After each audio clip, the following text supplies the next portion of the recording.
today. Would you turn with me to Matthew chapter 1, verse 1 to 17. Ang pamagat po ng ating mensahe ngayon is a pedigree of grace. And please bear with me. Alam ko na hindi kayo nagbabasa ng genealogy. But today we are going to do that. Okay? And mahaba po siya.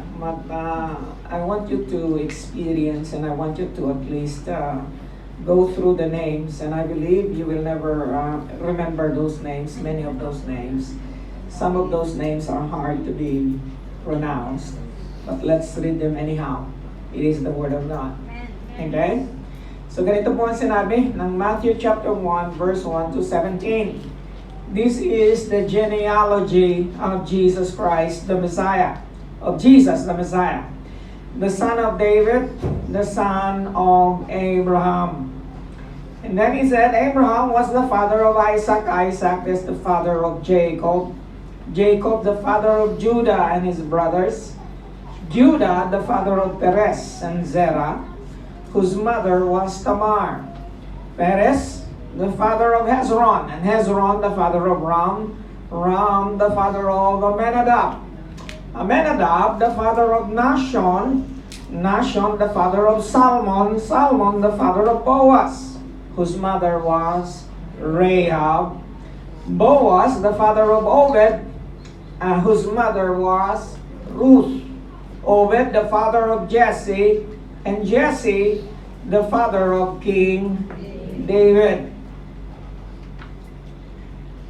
David was the father of Solomon, whose mother had been Uriah's wife. Now Solomon is the father of Rehoboam, Rehoboam the father of Abijah, Abijah the father of Asa, Asa the father of Jehoshaphat, the father of Jehoram, Jehoram the father of Uzziah, Uzziah the father of Jotham, and Jotham the father of Ahaz, Ahaz the father of Hezekiah, and Hezekiah the father of Manasseh. Now Manasseh is the father of Ammon. Ammon is the father of Josiah, and Josiah the father of Jeconiah and his brothers at the time of the exile to Babylon. One more slide. After the exile to Babylon, Jeconiah was the father of Shealtiel, and Shealtiel the father of Zerubbabel, and Zerubbabel the father of Abihud, Abihud the father of Eliakim. Eliakim the father of Azor, Azor the father of Zadok, and Zadok the father of Akim. Akim the father of Elihud, Elihud the father of Eleazar, Eleazar the father of Mathan, Mathan the father of Jacob, and Jacob the father of Joseph, the husband of Mary, and Mary was the mother of Jesus, who is called the Messiah. May the Lord add more blessing upon the reading of His Word. Now that is a mouthful. Let us pray. Panginoon, kami po ay nagpapasalamat sapagkat napakahaba ng iyong genealogy. Napakahaba, Panginoon, ng iyong mga ninuno. And Lord, napakamakulay ng kanilang mga buhay katulad ng sa amin. Lord, salamat po, Panginoon, sapagkat sa araw na ito ay maintindihan namin at makikilala namin at mapagtatanto namin, Panginoon, na lahat ng iyong mga ninuno, Panginoon, ay makasalanan katulad namin. Ngunit nang dahil sa iyong mayamang biyaya, tinanggap mo sila. Nang dahil sa iyong biyaya, Panginoon, ginamit mo ang bawat isa sa kanila upang ikaw ay maging ikaw. Ikaw ay bumaba sa langit. At Lord, iniligtas mo kaming lahat kasama ang iyong mga ninuno. Salamat sa araw na ito. Salamat sa mga butil ng katuruan. At Lord, ang dalangin ko na ang lahat ng ito ay magbibigay sa amin ng kalakasan, inspirasyon, na kahit na kami ay ganito, kami ay mahal mo. Sa iyo, binabalik namin ang lahat ng papuri at pagsamba sa napakatamis na pangalan ng aming Panginoong Jesus, and everyone would say, Amen. Now, a pedigree of grace. Now, madalas, pag naririnig mo yung word na pedigree, ang nasa sa isip mo, hayop. Hello? Madalas, ginagamit yon sa pedigree ng isang aso or isang pusa or whatever. But it is also used about men, or it has something to do with ancestry or lineage. Another term is lineage. Para sa atin, family tree. And of course, ancestors. And so today, we are going to talk about genealogies. And sabi mo nga kanina, if there is anything na nilalagpasan natin pagka tayo nagbabasa ng Bible, ayaw natin magbasa ng genealogy. True or false? True. Kasi nga, hahaba niya. Hindi lang mahaba, mahirap i-pronounce yung pangalan, and then ang justification mo lagi, ano ang pakialam ko sa mga pangalan ito? Okay? Wala naman akong kinalaman sa kanila at wala silang kinalaman sa akin. Now, today, I want you to appreciate genealogies the way the Jews appreciate it. And the Jews are not only appreciative of their genealogy, they are very keen on it. And magpahanggang ngayon, pag pupunta ka sa Israel, alam nila kung anong tribo sila galing.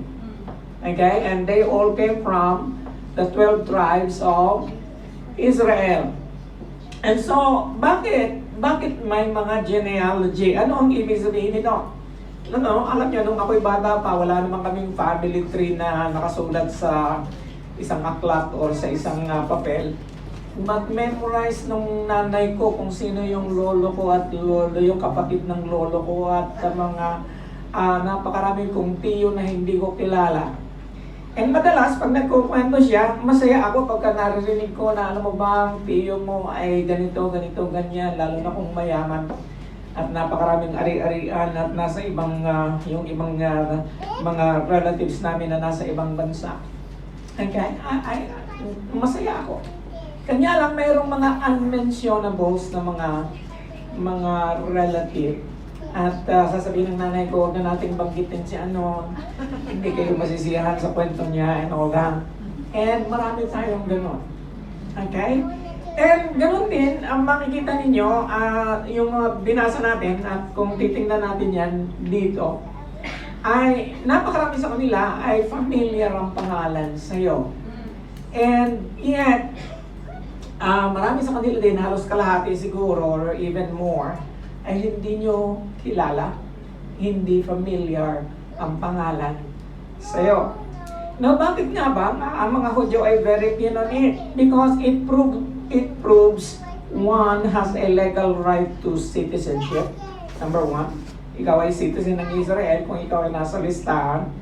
Ito ay mahalaga din daw sa pagsalin ng land ownership. Okay, sa inheritance. Hindi pwede na ang iyong lupain ay maipasa sa ibang tribo. Okay? And then identity, lalong-lalo na sa pag-identify ng Messiah. And especially the King of Israel. Now you will notice sa aklat ni Matthew, chapter 1, yung kaagad ang nilagay nga. Bakit? Kasi nga, ang purpose ni Matthew, bakit niya sinulat ang gospel niya, is to announce to Israel that the Messiah has already, that the Messiah already came. Okay, na andito na ang Mesias. Okay, and how does he prove that he is the Messiah? He has to trace the lineage to Abraham and to David.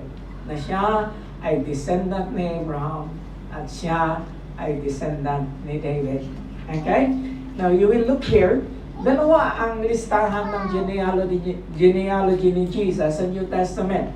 Ang isa ay nasa Luke chapter 3, si Matthew nasa chapter 1. Pinili ko si Matthew dahil binigyan niya ng importance nga ang Panginoon dahil first chapter pa lang yun na kaagad ang bubungad sa iyo. Okay? Chapter 1, verse 1. And Matthew's account traces the lineage of the Lord Jesus Christ all the way to Abraham. Bakit? Kasi gusto lang patunayan ni Matthew na si Jesus nga ay descendant ni Abraham. at siya ay galing sa house ni David. Bakit si David? Kasi nga hindi ka pwedeng maging hari ng Israel kung ikaw ay hindi mo ninuno si David. And everything about Matthew, every time na sinasabi niya, this happened so that the scripture might be fulfilled. Na ang ibig niyang sabihin, hindi lang dahil sa kanyang lineage na siya ay Messiah. This also proves the prophetic utterances of the prophets in the Old Testament. Amen? So kamangha-mangha na makikita niyo dito na from Noah, si Shem, then si Arphaxad, si Shelah, si Eber, si Peleg, si Reo, si Serug, si Nahor, si Terah. Ang kilala ko lang ay si Terah. Kasi siya ang ama ni Abraham. At from Abraham, ang anak niya si Isaac. Kilala natin lahat si Isaac. Kilala natin lahat si Jacob. Now, from Jacob, isa lang ang binanggit sa mga anak niya. 12 sila, pero si Judah lang ang nabanggit. Bakit? Kasi nga, sabi ng kasaysayan, sabi ng prophetic utterance, Jesus is the lion of the tribe of Judah. So si Judah lang ang nabanggit. And then si Perez, na naging anak ni Judah kay Tamar. Nababanggitin natin mamaya, si Hezron, si Ram, si Aminadab, si Nashon, si Salmon. Okay, kilala ko si Salmon dahil siya ang ama ni Boaz, na naging asawa ni Ruth. And then si Obed, naging anak nilang dalawa. And then si Jesse, and then si Harim. Now, pagkatapos niyan, magkakaroon na ng sanga. Bakit dalawa ang genealogy ni Jesus? Para lang maipahayag na hindi tayo maaaring magkamali na si Jesus nga ay Messiah. Okay? So, the line of Joseph is recorded in the book of Luke, and the line of Mary is recorded in the book of Matthew. Now, dahil dito sa Matthew tayo pupunta, ating pag-uusapan, lahat ng hari ng Judah, maliban sa tatlo na hindi nabanggit dahil ang kanilang tatay, ang kanilang nanay, ay mayroong relationship kay Ahab. Kaya hindi nabanggit dito. So si Solomon, kilala natin siya. Okay? Ang anak ni Solomon ay si Rehoboam na naging dahilan upang na-split ng Israel. Okay? Now si Abijam, kilala natin si Asa, si Jehoshaphat, si Joram, si Azariah, si Joas, Amasya, Uzziah, Jotham at Ahaz. Those are kings. And then Hezekiah, Manasseh, hari pa rin. Amon, Josiah, Jehoiakim, Jeconiah, Shealtiel, and Zerubbabel. That's that ring a bell in the prophets. Now, ang parehas lang na pangalan sa account ni Luke at saka ni Matthew ay si Shealtiel at saka si Zerubbabel. There is Shealtiel, Zerubbabel here. Shealtiel, Zerubbabel there. Aside from those, no more. Now, lalabas kay Zerubbabel si Abiyud, si Eliakim, si Azor, si Zadok, si Akim. Hindi na natin kilala ito. Elud, Eleazar, Mathan, Jacob, Joseph, and the Lord Jesus Christ. Amazing, isn't it? Hello? Yes. Hallelujah. So, wag na kayong mababagot pag nagbasa kayo ng mga genealogy dahil mahalaga sila. Okay, the difference of Luke's version to Matthew's version is that Luke's version traces Joseph's lineage backwards from Jesus to Adam. Now, ang manghanga-mangha pa nito, pagbabasahin mo yung Luke, baliktad siya. Magsisimula siya kay Jesus hanggang sa pabalik. And matitrace na siya ay anak ni Adam at si Adam ay anak ng Diyos. Adam, the son of God. Now, si Matthew starts with Abraham and moves forward to Jesus. Now, the purpose of Matthew is to show that Jesus has the legal right as King of the Jews, the promised Messiah. In Luke, the purpose of Luke is to show that Jesus is the universal Savior, the Son of God. Alam niyo ba na mayroong siyam na listahan ng genealogy? Sa Genesis pa lang, siyam na ang listahan ng genealogies. Sa 1 Chronicles, 17 chapters are devoted to genealogies. And there are still another 9 from Ezra to Nehemiah. Kaya whether you like it or not, you have to read them. Amen? Mainam na yung nagpapractice kayo magbasa ng pangalan. And so today, why? Alam nyo, 40 years na akong pastor, and I never dared to preach something about genealogy. And yet, while I was meditating on this, pagka binalikan mo yung mga pangalan yon, lahat ng mga pangalan yon ay makasalanan. Lahat ng mga pangalan yon, mayroon silang mga ginawang hindi mabuti na hindi natin binabanggit. And yet, dahil kahit na ganun sila, sa mayamang biyaya ng Diyos. And ngayon, pagka magkukwento na ako sa inyo ng 4 na babae na nabanggit, ay makikita mo na in spite of our background, in spite of what we ever did, in spite of wickedness sometimes in the family, in spite of our failures, in spite of who we are, by the grace of Jesus Christ, we belong to His family. Amen. Sabi po sa Romans 3:10 to 12, it is written, there is none righteous. Again? And come to think of it, especially the well-known names, they're not righteous. Again? They were made righteous. They were justified by faith. But originally, they were not righteous. Kaya tama ang sinasabi ng salita ng Panginoon ni Apostol Pablo. Sabi niya, walang matuwid ni isa. Okay? Saan man lang merong isa? Well, merong isa. His name is Jesus Christ. Amen? There is none who understands. There is none who seeks for God. All have turned aside. Together they have become useless. There is none who does good. There is not even one. Amen? And so, isang bagay lang, nais ko na dalhin mo pa uwi. Pag matapos tayo ngayong umagang ito, na uuwi ka na malalaman mo na nang dahil lang sa mayamang biyaya ng Diyos, ikaw ay ligtas. Ang dahil lamang sa mayamang biyaya ng Diyos na ikaw ay nagkaroon ng karapatan upang maging anak ng Diyos. Upang mapasama sa kanyang genealogy, upang mapasama sa kanyang family tree. And the family tree goes on and on and on until He comes. Okay? Now,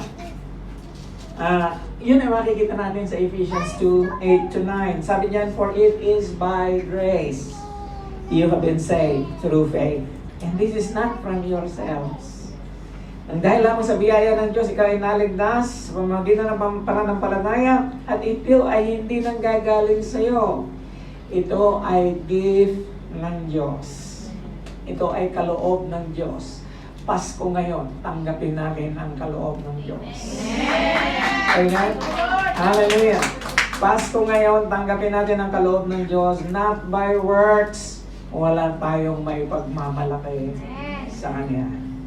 And so, ngayong umagang ito, pagtutuunan natin ng pansin yung 4 na babae. Kasi nga, isa sa mga kamanghamanghang bagay, sa lahat ng genealogy sa Bible, si Matthew lang ang nagsulat ng genealogy na may babae. Kasi lahat ng genealogy, hindi kasama ang babae. You understand what I'm saying? Amen. Patriarchal po ang Israel. Hindi kasama lagi ang sa bilang ang mga babae at ang mga anak. Okay? And yet, hallelujah, sa account ni Matthew, kasama na kayo. Amen? Hallelujah. Kasama na tayong lahat. And tingnan natin ang background nitong mga babae na na-mention. para lang mabigyan ko ng diin na tayong lahat ay narito ngayon ng dahil lamang sa biyaya ng Diyos. Unang-una sa lahat, binansagan ko si Tamar na upholder. Okay? Siya yung nag-a-uphold ng what is right. Si Judah, na anak ni Jacob, ay naging ama ni Perez at saka ni Zerah, whose mother was Tamar. Now, kung babasahin mo siya ng ganyan lang at hindi mo alam ang background, okay lang siya. Wala kang masabi. Ngunit, napaka-ikli po ng verse na yan, pero ang history napakahaba. Okay? Bakit? Okay, una-una sa lahat, masyasyak kayo na si Judah ay father-in-law ni Tamar.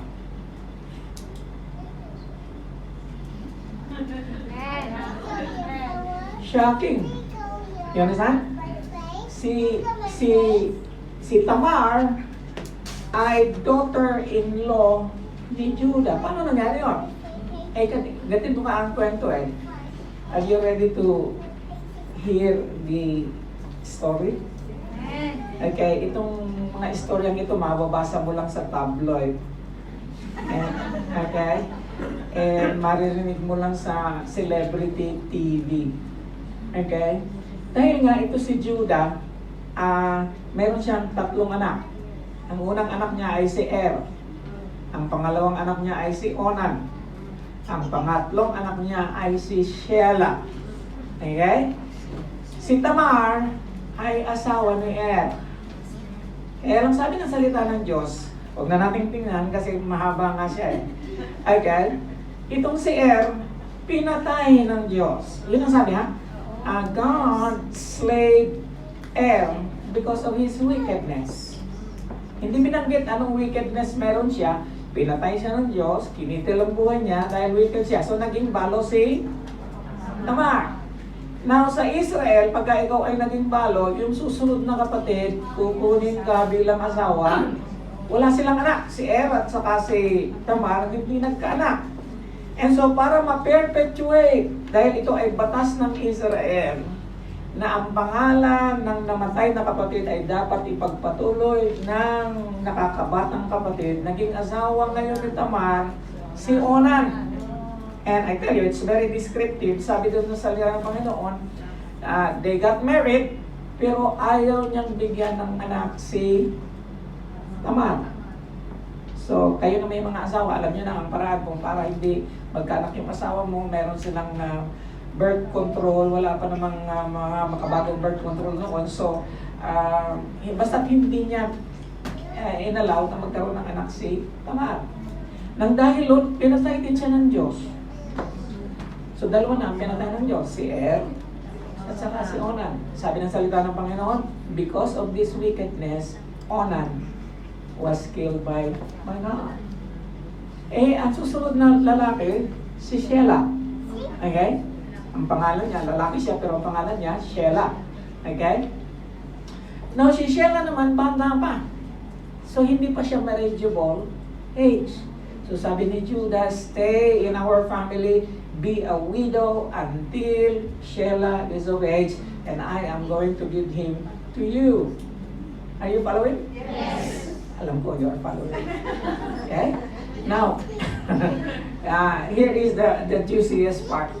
Pagdating ng manhood ni Shelah, natakot si Judah na ibigay si Shelah kay Tamar. Kasi parang si Tamar ay black widow na. Hindi yung black widow. Lahat na nagiging asawa ng black widow na spider kumamatay.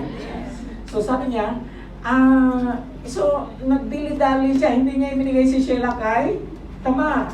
Now si Tamar, alam niya ang batas ng Israel. Si Tamar, alam niya na pag hindi siya nagkaroon ng asawa or anak na lalaki, ay hindi siya magsusurvive. In Israel, if you are a widow, you are the poorest among the poor. If you are a widow, wala kang defender. You need to uphold the family life. Okay? And so, ganito ang nangyari. And Nakakakunot noo. Kasi alam niyo, ang scripture, hindi niya gino-gloss over. Alam niyo ba yung gloss over? Hindi niya pinagtatakpan. Kahit na yung mga hindi kaaya-ayang mga gawa ng tao. Okay? And so alam niyo kung anong ginawa ni Tamar? Nagpanggap siya ng prostitute. Sorry na lang yun. Nang bangang siya na prostitute, nilagyan niya ng veil ang kanyang mukha. Hindi siya nakilala ni Judah. Okay? Yung kanyang father-in-law. Kasi kamamatay lang din ang asawa ng father-in-law. Si Judah. And so, alam niyo na, okay, pumunta si Judah doon sa shrine ng Kwan kasi siya ay nagpanggap na prostitute ng shrine, and during those times there are prostitutes in the shrine of other gods. At sa madaling salita, nagkaroon si Judah ng affair sa kanya, okay, overnight, and then the following 3 months, nabuntis siya. Twins pag yun. Okay, si Perez at saka si Asher. Ayan. Judah, the father of Perez and Zerah. Okay? At nung mapag-alaman ng, alam nyo, nung unang panahon, kailangan mo pa rin bayaran yung prostitute. Tinanong ni Judah, yung kanyang daughter-in-law na hindi niya alam na si Tamar. Okay? Ano ang gusto mong ibayad ko sa'yo? Sabi niya, bigyan mo ako ng kambing. Wala siyang dalang kambing. So, ang ibinigay, yung kanyang seal.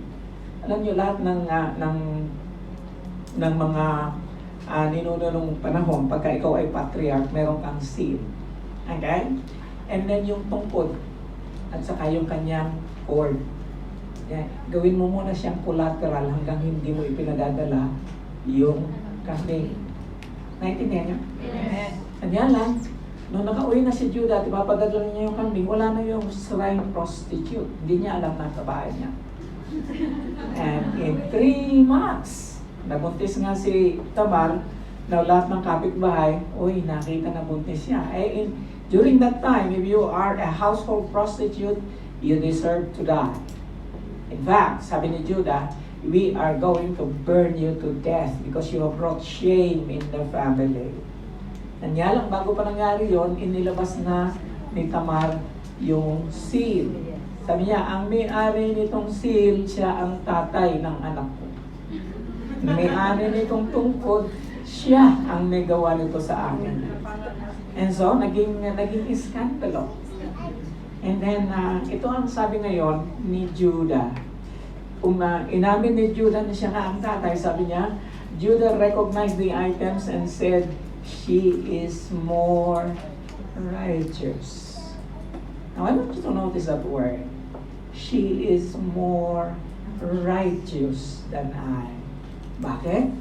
Since I did not give her to my son, Shelah. Amen? Now, and he did not have relations with her. Again, it is just a one-night stand. Amen? Now, hindi ko alam kung paano nyo tinatanggap ang mga balitang katulad nito. And to tell you honestly, frankly, sabi ko, pambihira si Judah. Pambihira din ito si Tamar. How could she? And yet, kung tayo rin ang pag-uusapan, how could you? How many of you, alam mo na you have ugly past? Alam mo na mayroon ka rin kapalpakang ginawa na marami. Hello? Hindi mo nga lang laging iniisip kasi ikaw yun eh. You understand? Pero bakit pagkaiba ang pag-uusapan? Masama ang iniisip mo kagad. Hindi siya qualified. Amen? Hindi siya qualified na maging, bakit siya na-mention ni Matthew? Okay? Why would Matthew mention a scandalous character like Judah and Tamar? Why would he? Bakit hindi niya in-escape yung pangalan niya? He escaped a lot of names actually in the genealogy. Now, when I look up, na ginugol ko siya, sabi ko, why are those names skipped? Kasi may mga pangalan na hindi niya isinama doon sa listahan. Alam niyo ang answer? Because they are either sons of wicked kings or they have done something that is very wicked. Hindi kasama sa listahan. Amen? And yan, ang babae nito, in spite of what she did, in spite of their life, hallelujah. Siguro, more ay magkikipag-audience ako kay Jesus pag nakarating ako sa langit. Tatanungin ko siya, Lord, bakit si Tamar? Lord, bakit si Judah? Amen? And yet, ngayon na natapos ko ito, sabi ko, hindi na lang, alam ko na. It is because of one word, and that word is grace. Amen. Amen? Go ahead, Mr. The gospel, I like what Timothy Keller said. The gospel is this. We are more sinful and flawed in ourselves than we ever dared to believe. Tayo raw ay makasalanan at flawed. May mga pagkakamali sa ating mga buhay na hindi natin masyadong pinaniniwalaan. Yet at the very same time, we are more loved and accepted in Jesus Christ than we ever dared hope. Na hindi mo aakalain na gugustuhin ka at mamahalin ka ng Diyos kahit ikaw ay ganyan. Amen? Hallelujah. Grace means that all of your mistakes will now serve a purpose instead of serving shame. Alam niyo, sa Israel may tinatawag na aliyah. Say the word with me, aliyah. Yung word na aliyah ay ang pagbabalik ng Hudyo sa Israel. Alam natin na one of the most scattered people on earth is not Filipino. Sabi nila, lahat daw ng bansa sa buong mundo may Pilipino. Which I believe is true. Hanggang sa dulo ng Antarctica may Pilipino. Okay?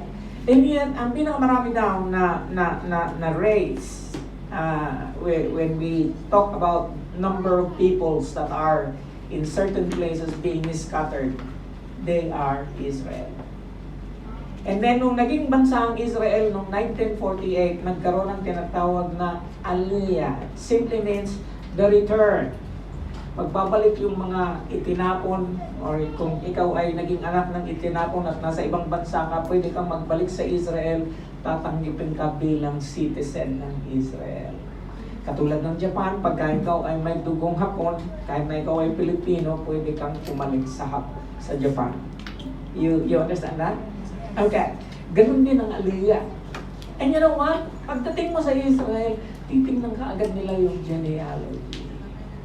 Hindi nila tatanong kung kaya pupunta ka sa Israel ngayon, mayroong mga Sudanese na Israeli, may mga itim na Israeli, may mga African Israelis or Jews, and they still accept them pag nakita ang pangalan ng kanilang ninuno sa genealogy.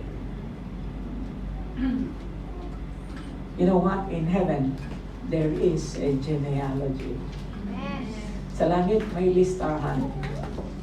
At mga kapatid, ngayon na ang panahon para magpalista ka. Siguraduhin mo na ang pangalan mo ay naandoon. Amen? Hindi ka basta-basta pupapasok sa langit eh. Sabi nga nila, dadaan ka daw kay San Pedro. Hindi naman siguro totoo yun. But anyway, there is a list of people that are in heaven. Okay? And sinasabi ng salita ng Panginoon that if your name is not found in the book of life, you cannot enter into the kingdom of God. And the only way that you can enter there is only by one word: grace. You are saved by grace. Sa pamamagitan ng ano? sa pamamagitan ng pananampalataya. Amen? Tamar believed that he is doing what is right for his own family. And he did the unthinkable. Okay? Hindi ko ini-endorse na maggagawa ka rin ang ginawa ni Tamar. Hindi ko ini-endorse yan. I'm not saying that. Okay? Iba po ang context. Cultural context ng unang panahon sa cultural context natin ngayon. Ang pinag-uusapan po natin ay yung prinsipyo ng pananampalataya. Maliwanag po ba? Kaya wala akong maririnig pagkatapos nito. Sabi ni Pastor, hallelujah, desperate din ako. Kaya ganito ang gagawin ko. Hindi ko po ini-endorse yan. Amen? Hallelujah. Now, moving on to verse 5, you will find another woman. Mas matindi ito. Now, Salmon, the father of Boaz, whose mother was Rahab. Now, sino si Rahab? Alam niyo, si Rahab was a prostitute in Jericho. Yes. Ito talaga, prostitute na siya. Yung isa, nagpanggap lang. Okay? Ito talaga, trabaho na niya ito. Prostitute. Alam niyo ba na lahat ng babae, babanggitin ko ngayon, ay mayroong sexual scandal. Okay? Hindi siya kaaya-aya. And yet, hindi lang naman noon nagkakaroon ng sexual na skandalo. Ang sexual skandalo noon, ngayon hindi na eh. Mas masasawal ngayon. Di ba? Palagay nyo. Okay. And so Rahab was a harlot. Ang tawag sa kanya ay harlot. Okay? Alisin na natin yung L. Harlot. Okay? Siya po ay harlot and she knows sa kasaysayan ni Ruth, isa lang masasabi ko, he knows when to change her allegiance. Okay? She has been living she has been plying her trade all her life and she knows when to change her allegiance. She was a survivor. Ang dahil siguro sa pinagdaanan niya, ang dahil sa trabaho niya, siya ay survivor. Siya rin ay isang opportunista na makikita natin. And pag binasa natin yung bahagi ng kanyang kasaysayan, makikita natin dito sa Joshua chapter 2, verse 9 to 12. Sabi niya sa mga espiya ng Israel na pumasok doon sa Jericho at itinago niya. Dahil kung hindi niya itatago yung mga espiya, madadatip sila ng hari ng Jericho, papapatay sila. And so, bakit niya itinago yung mga spies? We have heard how the Lord dried up the water of the Red Sea. Can you imagine that? 40 years ago pa nangyari yung drying up of the Red Sea. Kanya lang alam ni Rahab kung anong nangyari. Narinig namin kung paano tinuyo ng Diyos ang tubig ng pulang dagat. What you did to Sihon and Og. Narinig din namin, alam namin kung ano ang ginawa ninyo kay Sihon at saka si Og, na dalawang hari ng Amorites east of the Jordan, whom you completely destroyed. When we heard of it, our hearts melted in fear. For the Lord your God, and here is the pronouncement of faith. Dahil ang Diyos, ang Panginoon na inyong Diyos ay Diyos ng langit sa taas at sa mundong ibabaw. Now then, please swear to me by the Lord that you will show kindness to my family because I have shown kindness to you. Now, si Rahab parang OFW. She is going to do everything for her family. Amen? Kaya tinawag ko siyang defender. Defender of the faith. Okay? Nakita niya na makapangyarihan ng Israel hindi dahil sa galing nila. Nakita niya. At sinabi niya, dahil ang Diyos ng kalangitan ay Diyos ninyo. Because for the Lord your God is God in heaven above and on earth below. You see, when you become a Christian, you change your allegiance. Parang hindi nyo yata ako nakakaibigan. Naintindihan nyo? Kung ikaw ay naging Kristiyano, at ang pagiging Kristiyano ay ganito, magbabago ka ng allegiance. Ano nga ang allegiance sa Tagalog? Ha? Hindi pananaw. Pagkampi. Yes. Magbabago ka ng kakampi. Hindi ka na kakampi ng mundo, kakampi ka na ng Lord. Diba? And so, kanya lang, one of the things na I always wonder is, don't you know that Rahab was mentioned twice in the New Testament as a lady of faith?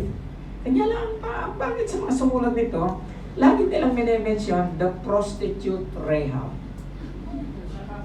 Tingnan natin. Okay? Hebrews 11:31. Alam niyo ba na nasa Heroes of Faith siya?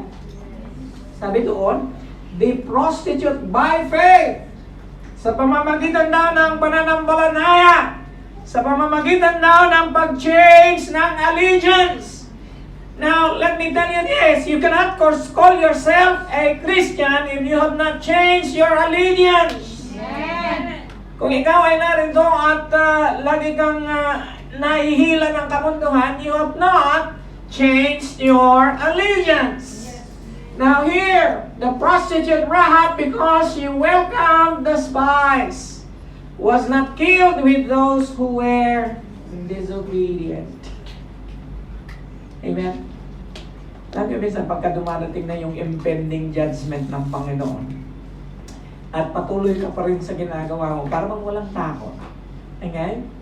Yan nyo ang nangyari sa Nineveh. And I'm going to talk about Nineveh when I go home. Sa Nineveh, this is a ruthless nation. And yet, pag dating ni Jonah doon, 8 lang ang words na ginamit niya. That is the shortest sermon there is. At hindi pa niya binanggit si Lord. Ang sabi lang niya, in 40 days, Nineveh is going to fall. Okay? Nagbigay lang siya ng warning. Sa loob ng 40 araw, ang Nineveh is going to be destroyed. And everyone, alam ng lahat na si Jonah ay isang propeta. Alam ng lahat na napakalaki ng kasalanan na kanilang ginawa. And then they changed their allegiance. All of them submitted themselves to the Lord and they were spared. Same thing with us today.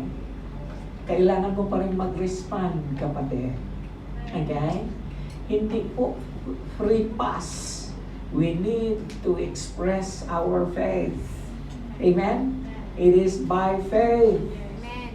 Salvation is free, but it is received by faith. You understand what I'm saying? Amen. It is received by faith. It is not just by attending church. It is received by faith. Amen. Hello? Amen. Because when you receive it by faith, the grace of God is going to be made manifest in your life. And so, by faith, the prostitute Rahab, because she welcomed the spies, was not killed with those who were disobedient. Alam niyo yung ating confession. Our words and our works are evidence that our profession of faith in the Lord Jesus Christ is true. Okay? Now, hindi lang daw ang profession ng ating faith, even though how many times you say, I believe in Jesus. Alam niyo ba na pupunta ka dun sa Blackman ngayon, tatanungin mo yung mga nakaupo doon at nagtutungit. Naniniwala ka ba kay Jesus? Marami sa kanila magsasabi na yes. And yet tuloy ang tungit. Yun na sa mga saying? Yes. Now, tingnan nyo ito. Ang mga words daw at ang mga ginagawa natin ay ebidensya. Okay? Na ang ating profession of faith in the Lord Jesus Christ is true. Works cannot save us. But, ang pagpapatunay na ikaw ay ligtas ay ang ating sinasabi at ang ating ginagawa. Amen? Paano pinatunayan ni Rahab ang kanyang pananampalataya? Nagpalit nga siya ng allegiance eh. Itinago niyo yung mga espiya. Instead na ibinunyag niya, itinago niya. Okay? Bakit niya itinago? Kasi nga alam niya na ang mga taong ito, sila ang magwawasak ng Jericho, sila rin ang maaaring makapagligtas ng sino man nakakampi sa kanila. And alam natin na nangyari. Ano ang sabi ng mga espiya bago sila umuwi, pabalik sa kay Joshua? Sabi niya, lahat ng iyong kamag-anak. Okay? Alam niyo ba na ang kaligtasan mo may kinalaman sa kamag-anak mo? Sa iyong buong pamilya? Inaangkin na ng Panginoon ang iyong pamilya ay ililigtas niya kung ikaw ay magkakaroon ng pananampalataya sa Kanya. Sabi ng mga espiya, gather all the members of your family in this house and then maglaglag kayo ng cord na pula sa labas ng bintana. Darating kami sa aming pagsalakay. Nobody is going to touch this house because of that cord. Amen? And the rest is history. The rest, nailigtas ang pamamahay ni Rahab. Now, of course, makikita natin na nakapag-asawa si Rahab, naging asawa niya si Salmon, na naging anak nila si Boaz. Siya nga ang mother ni Boaz. Okay? In another passage in the New Testament, ito naman si James. In the same way, was not even Rahab the prostitute. That word again. Okay? Hallelujah. Papayag ka ba na habang buhay yan ang pansal sa'yo? Amen. Baala na, basta ligtas. Amen. Hallelujah. In the same way, was not Rahab the prostitute considered righteous for what she did? When she gave a lodging to the spies, sent them off in a different direction.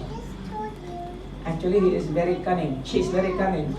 Nung dumating na yung mga soldiers, sabi niya, oo, nagdaan dito sila.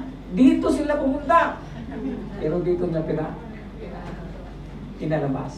Amen? Hallelujah. Ay sa mga kapatid, nakakadalwa na tayo. Okay? Pangatlo. The next one is, pinansaban ko siyang the clinger. Okay? The clinger. Bakit siya clinger? Boaz was the father of Obed. And Obed, whose mother was Ruth. Now, sabi ko kanina, lahat ng mga karakter na babanggitin ko sa inyo, merong sexual scandal sa history. Alam niyo ba na si Ruth ay Moabite? Yes. Okay. Now, ano ang history ng mga Moabite? Okay? Ang history ng mga Moabite, naalala niyo na yung Sodom and Gomorrah? Bago umulan ng asupre at saka apoy sa Sodom and Gomorrah, iniligtas ng Panginoon si Lot. Kasama ang kanyang asawa at 2 anak na babae. You understand? Okay. Hindi pinangalanan yung 2 anak na babae. Kanya lang, nung lumabas na sila sa Sodom and Gomorrah, umuulan na ng asupre at saka apoy ang Sodom and Gomorrah. Sabi ni Lord, huwag kayong lilingon. Ewan ko ba, bakit yung asawa ni Lot? Siguro naiwan yung alahas niya, o naiwan yung or whatever, yung cellphone niya. Lumingon! Paglingon niya, anong nangyari sa kanya nga ulit? Naging taong asin. Naging asin siya. Okay? And then, hindi na sila lumingon hanggang sa nakarating sila sa bulubundukin. Akala nung 2 anak na babae, kinabukasan, wala nang natitirang tao sa buong mundo, sila na lang 3. Okay? And kung babasahin ninyo sa Genesis, sabi ng 2 babae, wala ng tao sa mundo, hindi na magpapatuloy ang tao sa mundo. Lalasingin natin si tatay, ikaw na panganay, ikaw ang unang sisipin sa kanya. And ako, the following day, yung nakakabatang kapatid. And you know what? Alam natin, it is the first case of incest in the Bible. Again. And nagkaroon silang dalawa ng anak. Yung panganay na babae, ang naging anak ng panganay na babae ay tinawag niyang Moa. Yun ang si Ruth ay descendant ng Moabites. Okay? Yung isang babae naman, pinangalanan niyang Ammon. Yun ang descendants ng Ammonites. Now, ayon sa kasaysayan, ito na nga. So both the Lot's daughter became pregnant by their father. The older daughter had a son and she named him Moab. He is the father of the Moabites today. The younger daughter also had a son and she named him Ben-Ami. He is the father of the Ammonites today. Okay? Now, sabi na salita ng Panginoon, an Ammonite or a Moabite shall not enter into the congregation of the Lord. Kahit na sila ay descendant ni Lot, na pamangkin ni Abraham. Dami nyo natututunan ngayon. Okay? Si Lot ay pamangkin ni Abraham. Okay, na iniligtas niya. And sabi ng salita ng Panginoon, hindi sila pwede pumasok sa congregation ng Panginoon. Bakit? Kasi, two reasons why the Moabites will not enter into the congregation of the Lord. Lack of hospitality. The Moabites did not meet Israelites with bread and water to assist them when they were vulnerable on their journey in the 40 days 40 years wilderness journey. Hindi nila sinalubong ang kanilang mga kapatid ng tinapay at sa tubig. So, because of lack of hospitality, sila rin ang nag-hire kay Balaam to curse Israel. You remember? Now, King Balak of Moab hired the prophet Balaam to curse the Israelites. And so, galit sa kanila ang Panginoon, sabi niya, they are not going to become a member of my family. And yan lang, may, bakit si Ruth? Nagbago yata ang isip ni Lord pagdating kay Ruth. Bakit? Again, it is because of faith. Okay? Bakit? Anong sinabi ni Ruth? Nung maghihiwalay na sila ng kanyang mother-in-law na si Naomi, ayaw humiwalay ni Ruth. Yung kanyang kapatid na si Orpah, yun ang humiwalay. Okay, hinalikan niya yung kanyang mother-in-law, and then, sabi niya, tatama. Okay? Si Ruth naman ang sabi niya, don't force me to leave you. Don't urge me to leave you. Or turn back from you. Where you go, I will go. Where you stay, I will stay. Your people will be my people, and your God will be my God. I pray na you will find yourself making this confession today. Sasabihin mo sa Panginoon, Lord, where you want me to go, I will go. Where you want me to stay, I will stay. Your people will be my people, and your God, my God. Sila nang hindi sabihin ito. Niyapos ni Ruth ang Diyos ng Israel. Amen? And then again, kahit na may sinabi na ang Panginoon in the past na hindi sila papasok sa kongregasyon ng Panginoon, nagbago ang isip ng Panginoon. And then, you know what? God arranged the marriage between Boaz and Ruth. And they both became the ancestor and the ancestress of the Lord Jesus Christ. Go ahead, give the Lord another praise. So, one thing that is true to all the women that I'm mentioning today, they are all foreigners from the Commonwealth of Israel. Hindi sila mga Hudyo eh. Puro sila iba't ibang lahi. Si Tamar at saka si Rahab ay Canaanite. And you know Canaanites are. They worship a different God. They worship Baal. And then ngayon naman ito si Ruth is a Moabite. And the next lady I'm going to talk about is a Hittite. And si Mary lang ang Hudyo. Amen? And yet, you will notice that God is a universal God. He embraces men of all races. He doesn't want that anyone is going to perish, but He is going to give them a chance. In the same way na tayo ay binigyan ng pagkakataon ng Panginoon na makilala natin siya. And yun ang pinakamahalagang nangyari sa iyo at saka sa akin. In Ephesians chapter 3 verse 6, this mystery, ito ang misteryosong bagay na nangyari, is that the Gentiles are fellow heirs. Ikaw ay tagapagmana. Ngayon, hindi ka pwedeng maging tagapagmana kung wala ka sa listahan. Amen?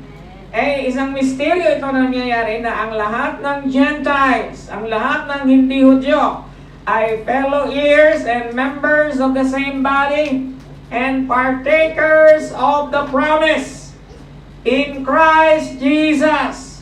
Through what? Through the gospel. Hallelujah.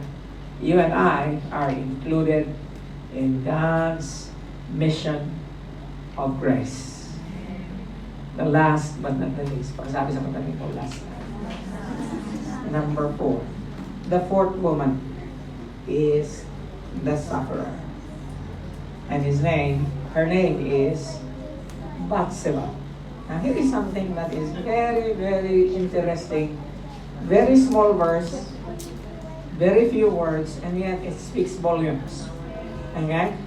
Sabi niya, David was the father of Solomon. Alam nating lahat yon. Then, ang kanyang nanay, bakit hindi pinangalanan si Bathsheba dyan? Bakit ang binanggit ay Uriah's wife? Hindi ba nakakahiya para kay David na hindi binanggit yung pangalan ng asawa at hindi siya ang binanggit na tunay na asawa? Ano? Ang bihirang genealogy. Okay? Did you notice that? Yes. And sabi niyan, whose mother had been Uriah's wife. Now, kung marunong kang umintindi, sa'yo napapakamot ka sa ulo. Ang bihira. Napakagulo ng pamilya nito. Amen? Parang Assemblies of God, ang galing. Ang gulo din. Amen? Tinamin siya, whose mother had been Uriah's wife. Why? Alam natin ang nangyari? Yes. Ipinapatay ni David si Uriah para maangkin niya si Bathsheba.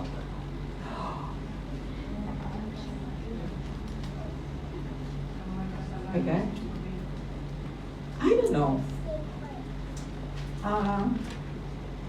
Napaka-controversial ng kwento ni Bathsheba.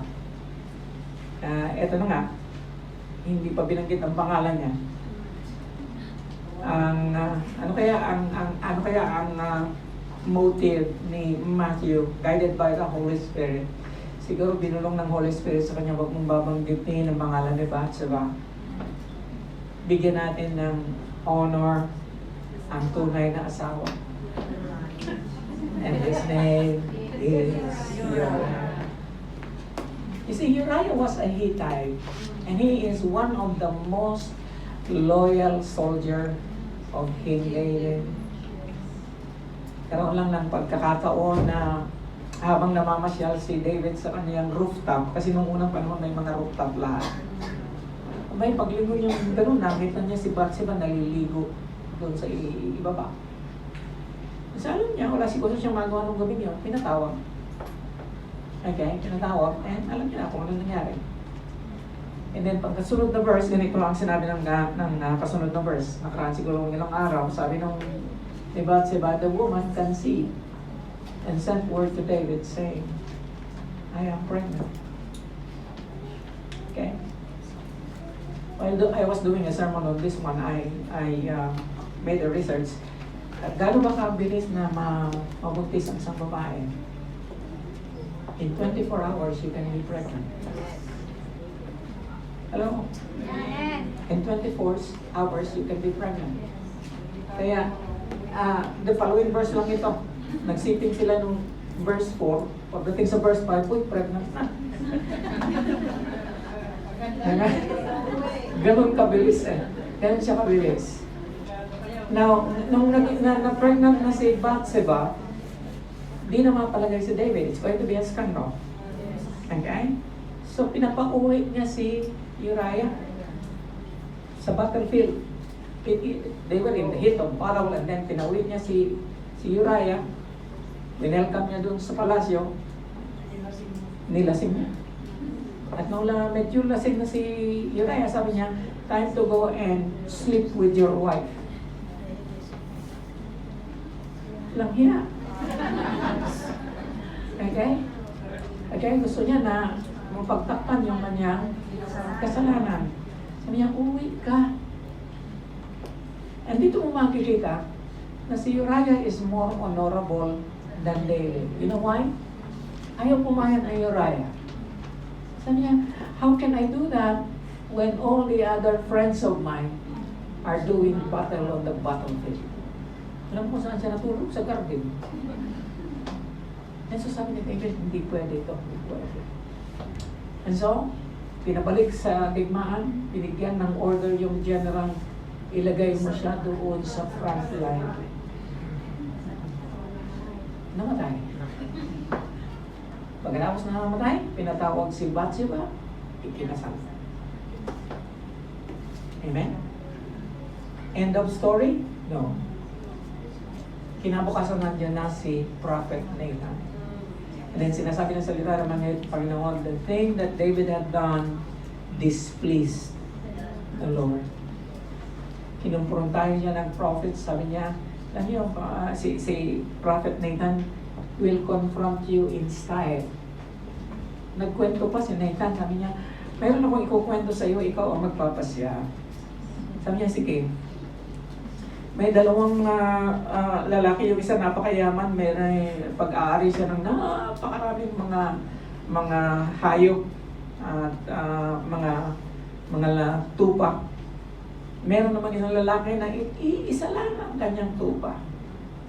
Na nagkaroon ng pagkakataon na nagkaroon ng isang bisita yung mayaman. Na instead na kumuha niya ng tupa doon sa kanyang kawan, ay kinuha pa niya yung kaisa-isang tupa nung mahirap. Nung marinig ni David yun, that man is going to die. He is so wicked. Okay? Hindi naman kayo makaintay.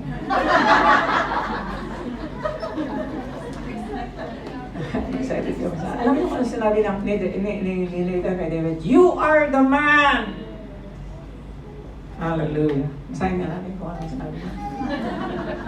Then Nathan said to David, you are the man! I anointed you king over Israel. And I delivered you from the hand of Saul. I gave your master's house to you and your master's wives into your arms.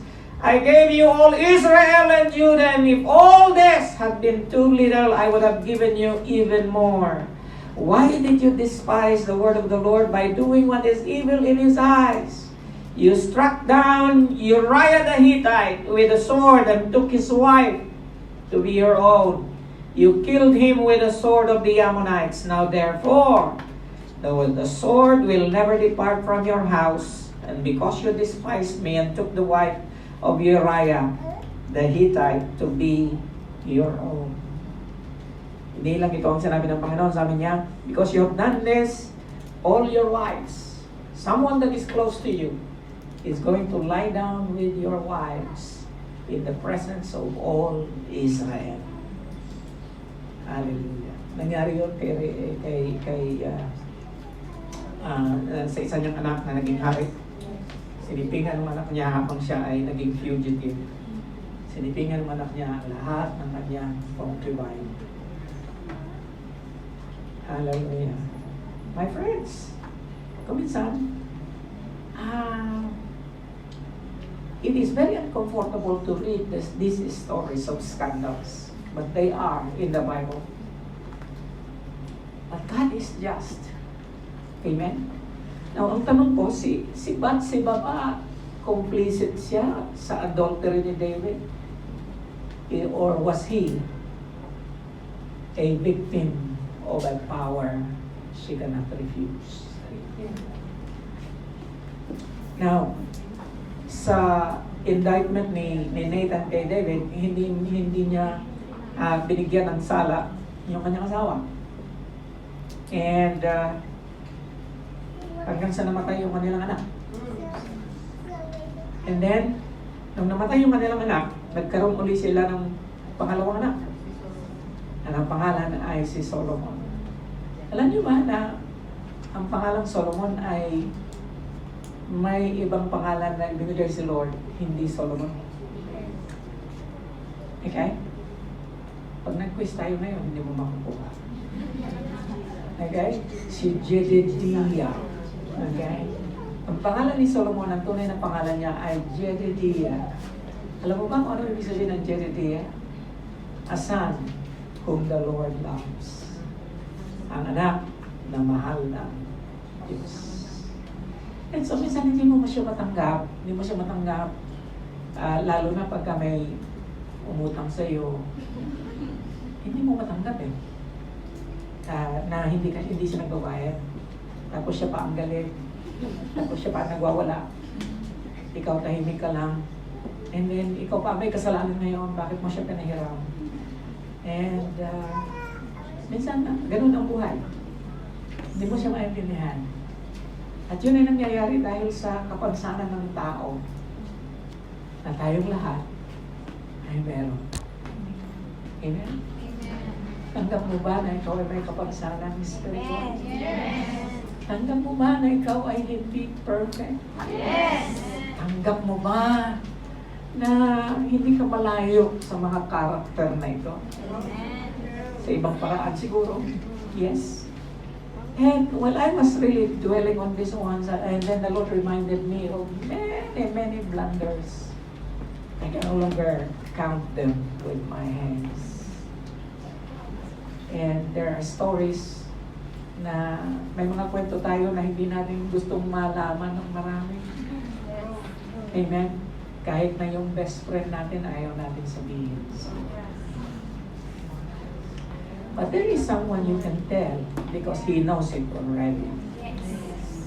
There is someone who can understand because he is the only one who ever did understand. Amen. And his name is Jesus. Now,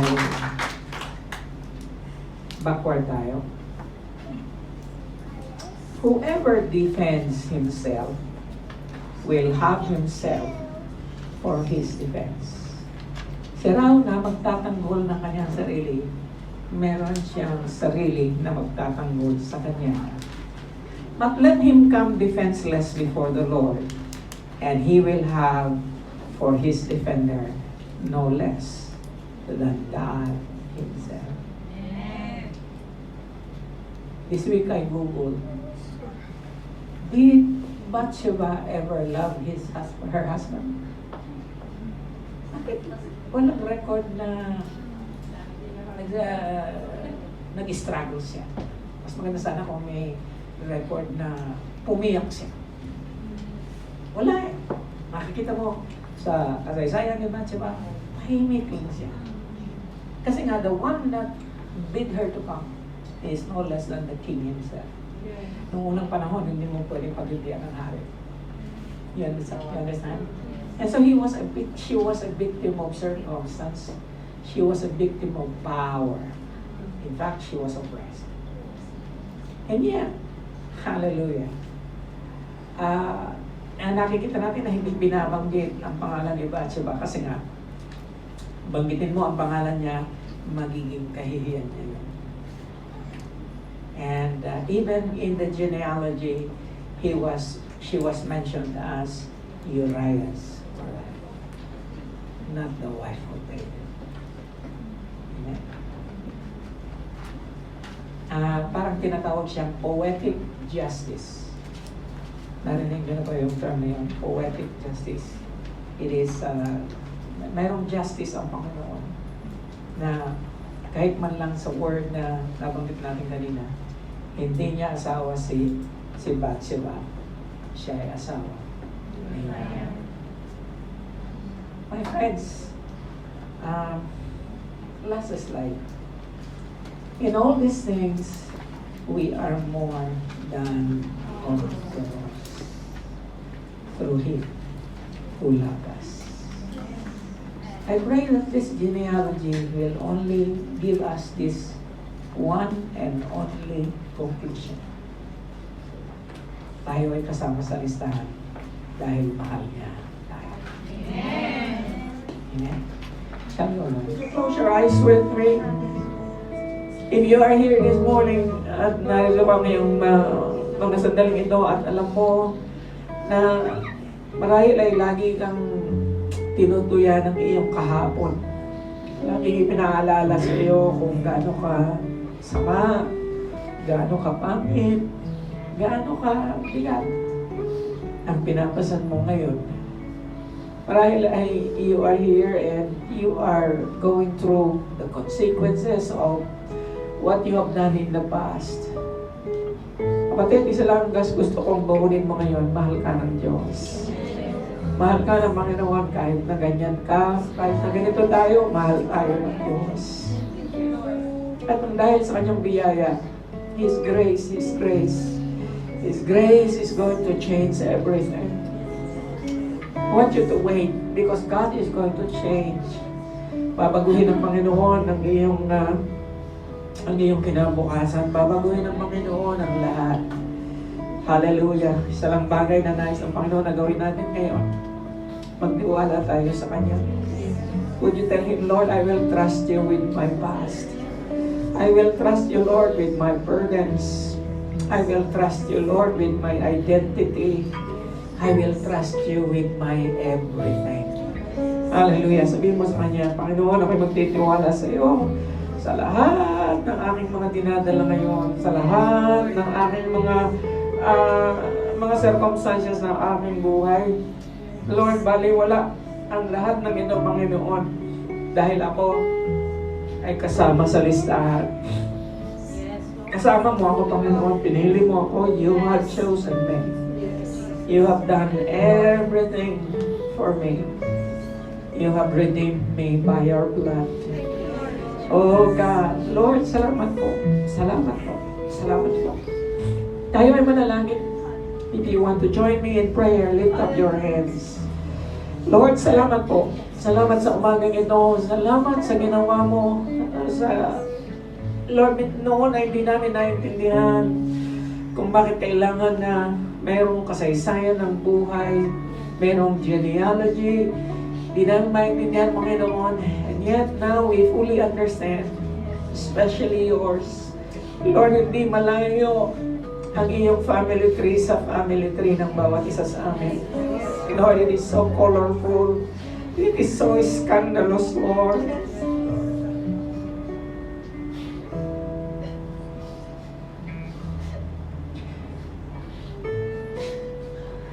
And yet, you did not care about the past na napakadilim, napakasama. You did not care about that. You cared about your choice. You cared about your plan. You cared about your purpose. Oh, dalangin ko, Panginoon, ang lahat sa amin, maintindihan namin na hindi na bale ang nangyari. Hindi na bale, Panginoon, ano man ang pangit na kasaysayan ng ating buhay. Binago mo kami. We found you, Lord. And you found us. Lord, natagpuan mo kami and everything changed. Everything changed. What a wonderful life. What a wonderful thing that you have done. Salamat po, Panginoon. Patawad sa lahat ng aming mga pagkakamali. Patawad sa lahat ng aming mga kapansanan. Patawad, Panginoon, sa lahat ng aming mga bagay-bagay na ginagawa minsan iligis sa iyong kalooban. And yet, we just want to thank you because of your grace. Salamat sa araw na ito. Salamat sa ginagawa mo. Salamat sa Kapaskuhan. Salamat sa alaala. Salamat sa kalayaan. Sa iyo ang lahat ng papuri at pagsamba. Sa napakatamis na pangalan namin, Panginoong Jesus. And everyone would say, Amen. Palakpakan po natin. Isang bagay po na nalimutan kong sabihin kanina, ngayong Thursday, pwede ko bang hilingin sa inyo na magbigay tayo ng special offering for lahat ng darating ngayong Thursday.